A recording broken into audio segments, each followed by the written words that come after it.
Nah, kita mulai aja. Sudah senang teman kalian. Jadi selamat siang menjelang sore anak-anak semua. Selamat sore, Pak. Assalamualaikum warahmatullahi wabarakatuh.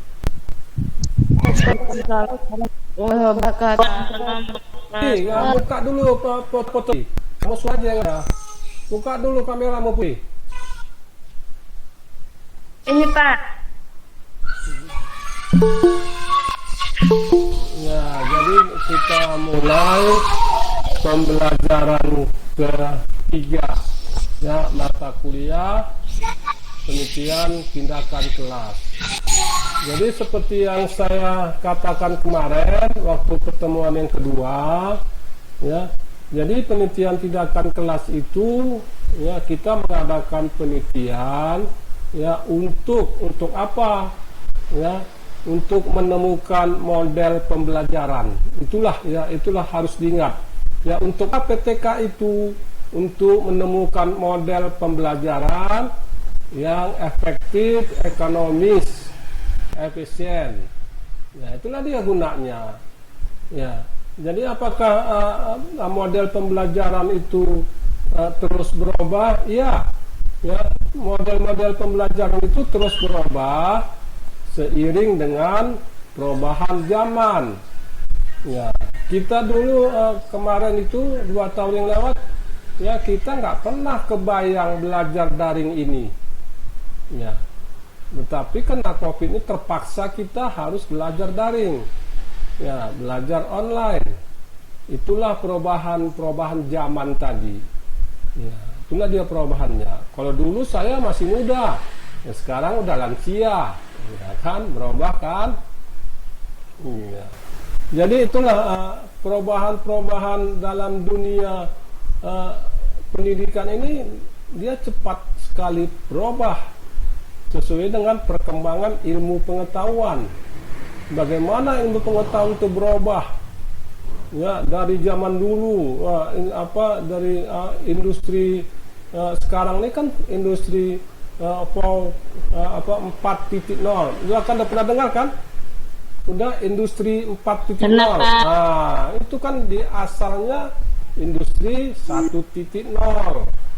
Ya, kemudian masuk era industri 2.0 sampai dengan sekarang ini industri 4.0. Kalau saya cerita 1.0 sampai dengan 4.0 nggak cukup waktu kita. Nggak cukup. Ya, jadi intinya industri 4.0 ini adalah zaman robot-robot. Ya. Jadi robot-robot tadi dipasang chip, ya, dipasang chip semua, ya, kecerdasan manusia dibuat chip, ditanamkanlah di robot-robot tadi. Ya. Itulah dia zaman 4.0. Dan sekarang sudah memasuk lagi industri 5.0. Ya, 5.0 itu adalah ruang lingkup itu diperkecil. Jadi ruangan itu ruangan maya dan ruangan secara aktual, yaitu disatukan seperti sekarang ini. Ya, kita disatukan dalam ruangan yang aktual, yang nyata, dengan ruangan yang maya. Ya. Jadi yang maya ini, ya, inilah dia pembelajaran tadi. Ya.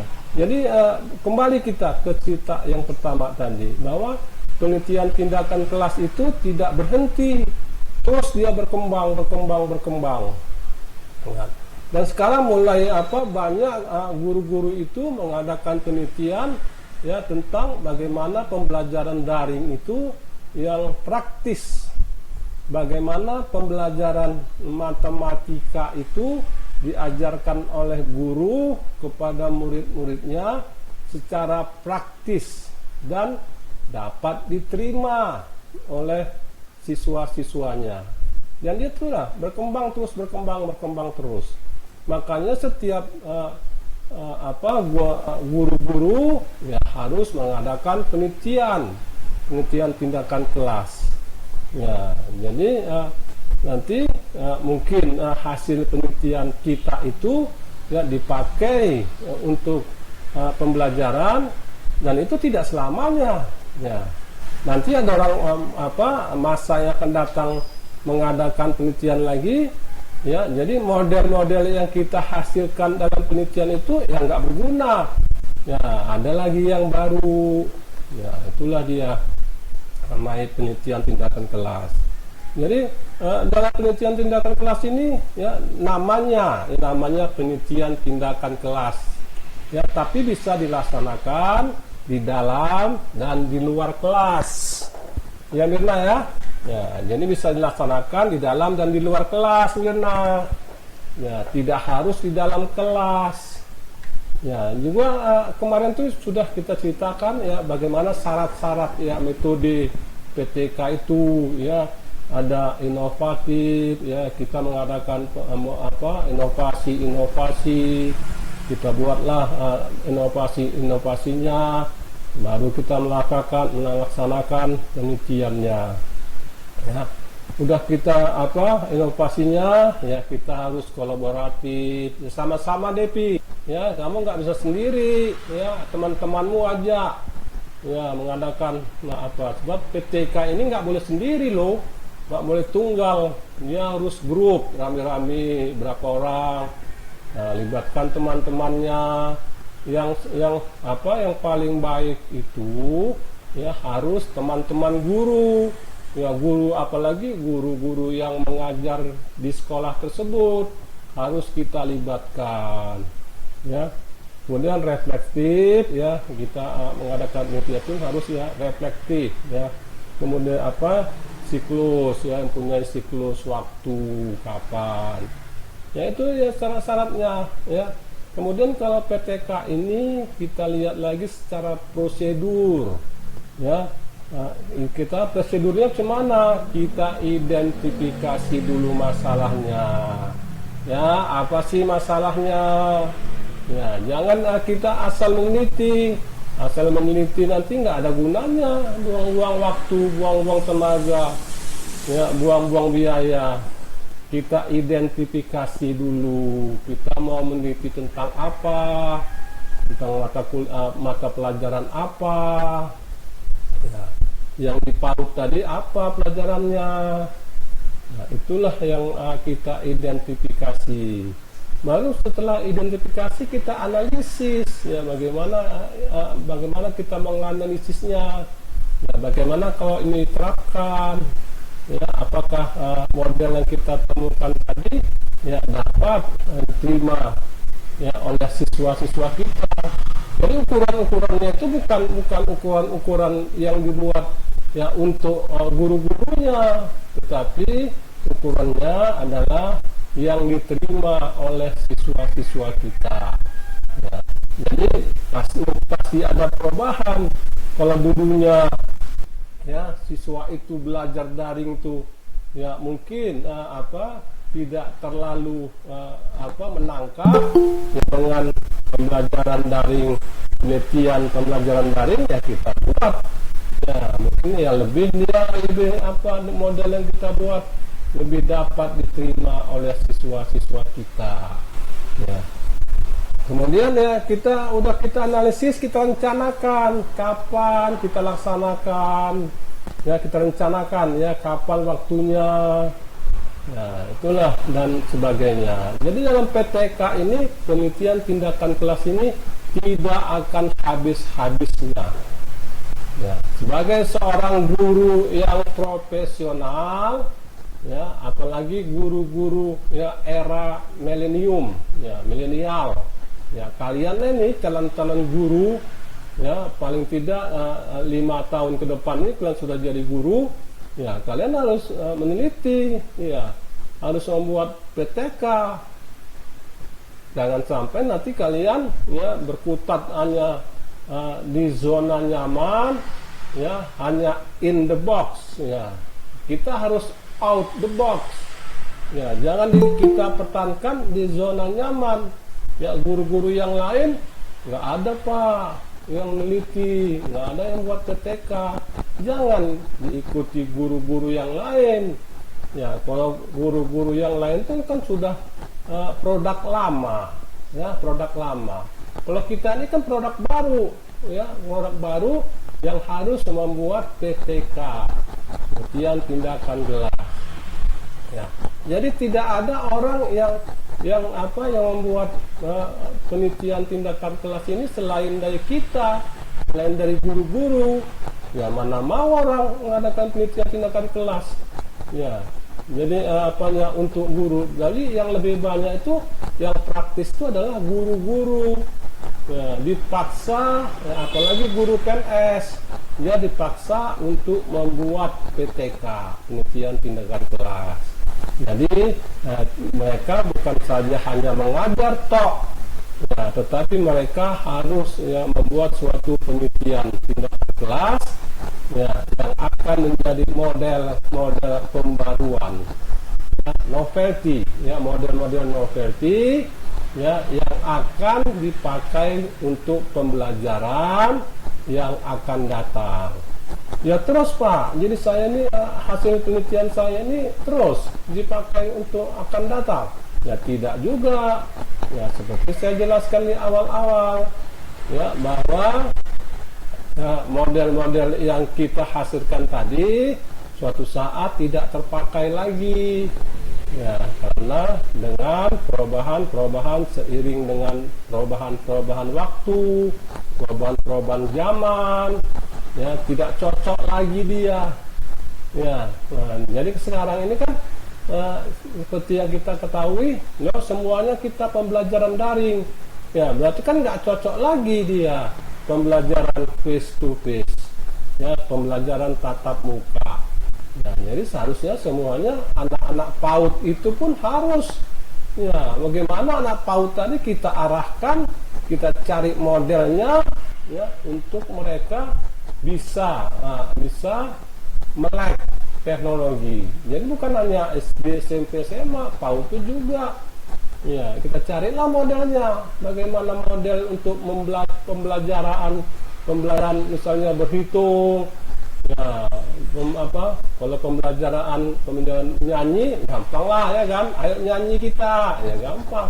Tapi kalau mata berhitung, ya, bagaimana mencontohkan hal-hal yang baik, yang jujur, bagaimana, itu kan susah mencari model-model, ya, seperti itu. Nah, itulah gunanya kita mengadakan penelitian tindakan kelas, ya. Untuk lebihnya Yustito, mana ada si Yustito? Ya, Yustito, ini kemana kamu Yustito? Halo Yustito. Udah hilang dia Yustito. Dihidupkannya dia entah kemana pergi. Coba lu lihat dulu Depi, kemana Yustito? Nah, itu baru. Kemana kamu Yustito? Kurang bagus jaring di sini, Pak. Ah, iya, itu alasan yang klasik. Alasan yang udah lama itu. Jawabannya memang seperti itu, Yustito. Iya. Iya, Pak. Benar. Iya. Ini kan bagus nih ya jaringannya. Ya, kalau zaman dulu kita waktu zaman belum daring itu, kenapa terlambat? Macet, Pak. Nah, kalau sekarang kenapa terlambat? Signalnya jelek, Pak. Jaringan jelek, Pak. Nah, udah. Memang itu adalah alasan-alasan yang klasik. Ya. Oke, kita lihat dulu, ya, slide berikut ini. Ya.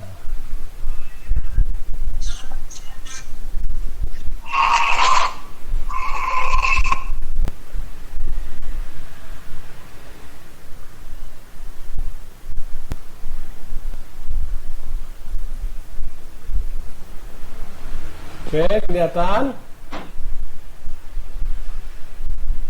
Sudah kelihatan? Sudah, Pak. Oke, inilah metodologi penelitian tindakan kelas. Ya. Jadi seperti yang saya katakan tadi, metodologi itunya apa? Syaratnya inovatif, ya, penemuan strategi teknik sarana pembelajaran, sistem asesmen yang lebih baik untuk menyelesaikan masalah pembelajaran.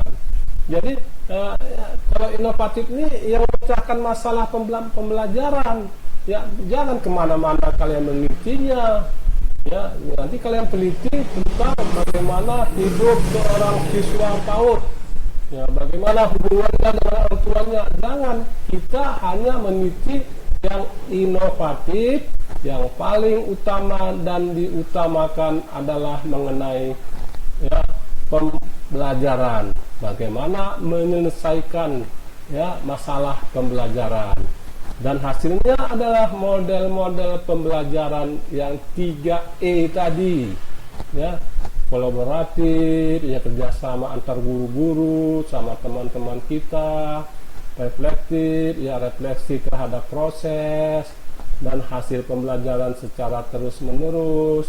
Kemudian siklusistis, ya mengikuti daur yang berulang. Ya. Jadi ini dia, kalau kita lihat ya bagaimana penelitian tindakan kelas ini, ya dari mulai awal, ya identifikasi masalah, ya kemudian kita rumuskan masalahnya, ya apa tujuan, indikatornya apa, kemudian kajian teorinya secara empiris, kemudian hanalnya ataupun hipotesa, apa hipotesanya, ya hipotesa itu kan jawaban sementara dari peneliti. Kemudian perencanaan tindakan, kita rencanakan lagi tindakannya, pelaksanaan tindakan, ya kemudian analisis data. Setelah data-datanya kita dapatkan, kita analisis, ya yang mana indikator-indikator keberhasilannya, ya kemudian kalau misalnya belum tercapai, ya buat lagi, ya refleksi lagi, buat lagi seperti ini mengikuti charts yang ada. Kalau tercapai, nah stop sampai sini. Jadi kalau dia belum tercapai, ya ulang balik, masuklah siklus kedua, ya jadi kalau sudah tercapai cukup siklus 1 saja. Tetapi kalau belum tercapai, masuk siklus kedua. Ya, terus mengikuti cat ini. Kalau tercapai, sampai siklus 2 saja. Tetapi kalau belum tercapai, terus kita buat lagi siklus ketiga. Sampai nanti indikator keberhasilan tercapai. Maka stoplah sampai dengan 3 ataupun 4 siklusnya. Kemudian prosedur penelitian tindakan kelas, identifikasi masalah pembelajaran, ya. Kemudian kita analisis dan merumuskan masalah pembelajaran, merencanakan tindakan, melaksanakan tindakan secara observasi, sampai melakukan refleksi dan merencanakan tindak lanjut untuk siklus berikutnya. Ya, identifikasi masalah pembelajaran. Ya, mengapa?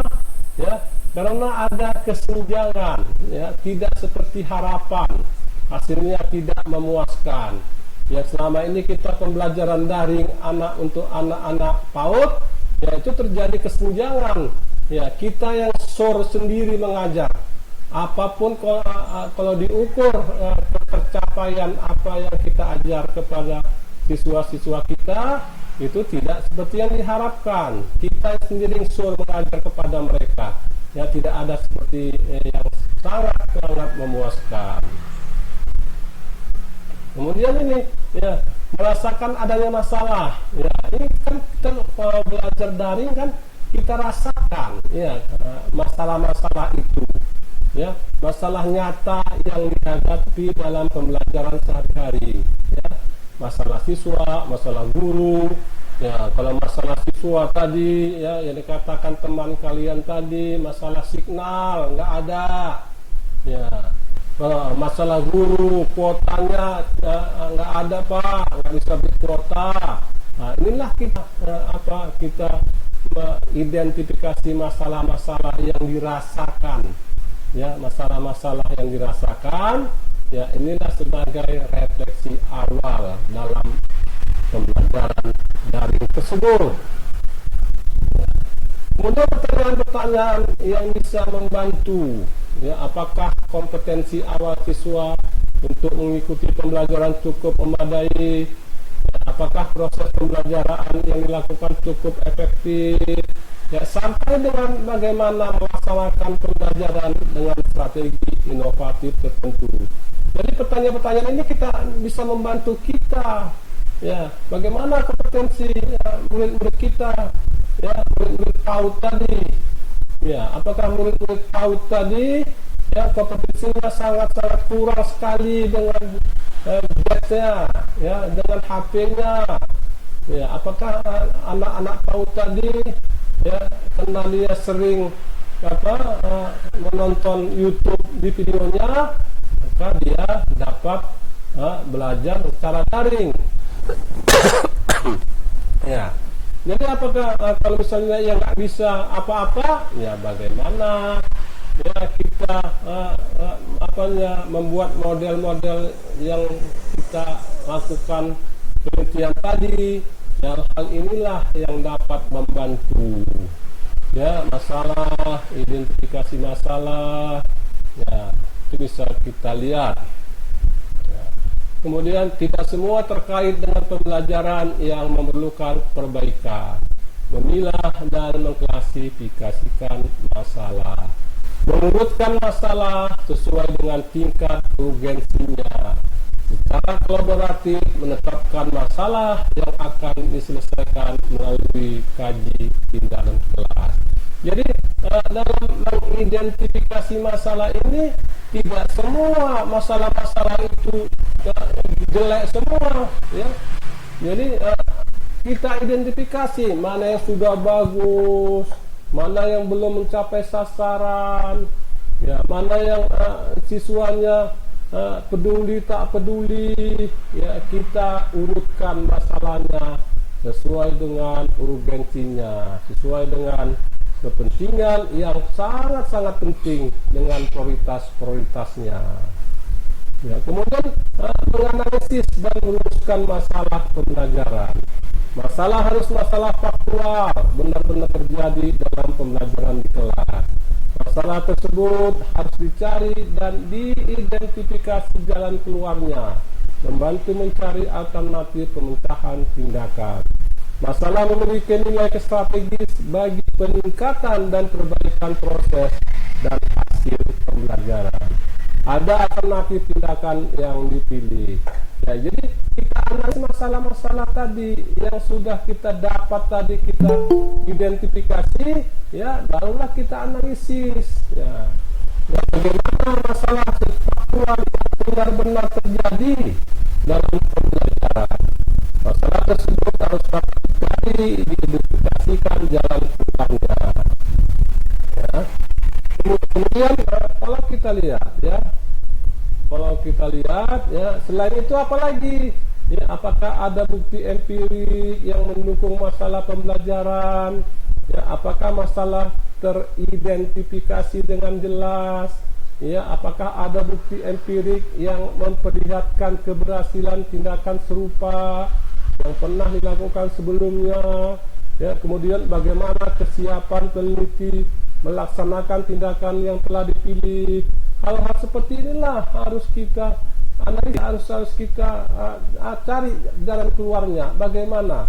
Ya, apakah yang akan kita buat dalam penelitian tadi, ya, bertitik tolak dengan hasil dengan yang terjadi secara faktual.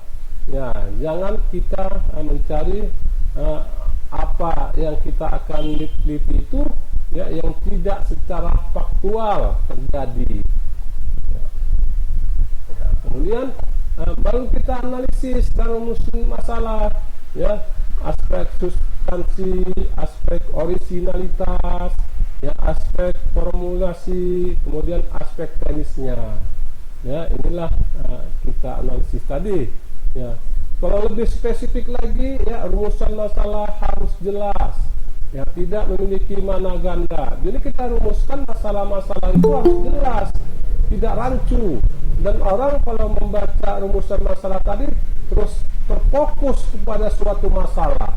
Jangan rumusan masalah ini, ya, begitu orang membacanya, ya, dia rancu. Orang berpikir tidak fokus dan kemana-mana.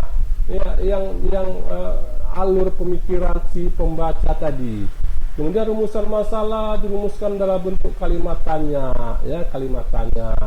Rumusan masalah menunjukkan hubungan antara permasalahan dan tindakan, ya. Hal-hal seperti itu, ya. Contohnya, ya, bagaimana meningkatkan pemahaman mahasiswa terhadap pengelolaan keuangan dengan memberikan tugas kelompok. Ya, ini contohnya ada mahasiswa, ya, bagaimana peningkatan keterampilan siswa kelas 10 jurusan IPA dalam mengerjakan soal-soal redoks dengan pembelajaran kooperatif. Ya, bagaimana meningkatkan pemahaman siswa PAUD tentang konsep, ya, fotosintesis dengan peta konsep. Itulah dia contohnya, dia harus diakhiri dengan tanda tanya. Ya. Kemudian merencanakan tindakan, ya, gagasan, kajian, ya, sampai refleksi diri mengenai pengalaman sebagai guru, ya. Yang inovatif, ya, bisa kita lihat bagaimana yang inovatif. Kemudian kegiatan yang dilakukan dalam perencanaan apa saja, ya, membuat skenario tindakan, mempersiapkan sarana pembelajaran, mempersiapkan instrumen pengembangan, sampai dengan keempat melakukan simulasi pelaksanaan tindakan. Jadi setelah kita buat skenario-nya, sudah kita buat pembelajarannya, kita yang terakhir kita buat simulasinya. Ya, bagaimana simulasinya, eksperimen yang kita laksanakan di kelas tersebut, ya, bagaimana simulasinya, harus kita buat suatu perencanaan yang baik dan benar, ya. Kemudian melaksanakan tindakan, ya, observasi dan asesmen, ya, sampai dengan, ya, melakukan refleksi dan perencanaan tindak lanjut, ya, berhasil stop, ya, sampai yang terakhir, ya. Oke, jadi hal-hal tersebutlah, ya, tersebutlah yang harus dilakukan oleh seorang peneliti tindakan kelas. Nius, kamu masuk setelah saya masuk ke slide, nggak bisa di add, ya. Dan kalian jangan terlambat, Nius, ya. Ini signal lagi nih pasti. Iya, Pak. Nah, kan benar signal. Ya, nggak apa-apa deh. Ya, jadi begitulah bagaimana tindakan kelas tadi, ya, kita lakukan. Ya, inovatif, kolaboratif, ya. Kemudian prosedurnya, refleksi, identifikasi, dan sebagainya. Ya, sekarang kita gantian. Itulah yang dari saya materinya. Silakan yang ingin bertanya masalah-masalah penelitian tindakan kelas. Ayo silakan. Iya. Yohana, adakah yang ingin kamu tanyakan? Kira-kira apa? Dian, ada yang mau ditanyakan, Dian?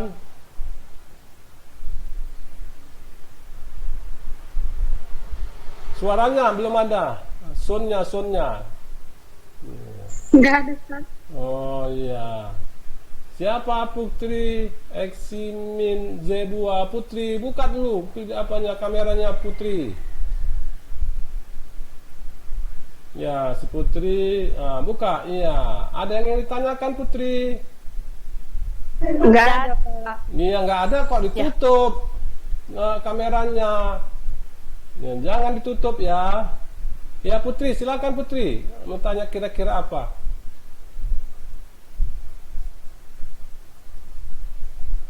Putri? Anda yang tanyakan? Iya, Pak. Anda yang tanyakan, Putri? Ya, ada tanyakan? Enggak ada, Pak. Nah, Putri Handayani? Tidak ada, Pak. Iya, adalah satu, Lydia, tanya satu, Lydia.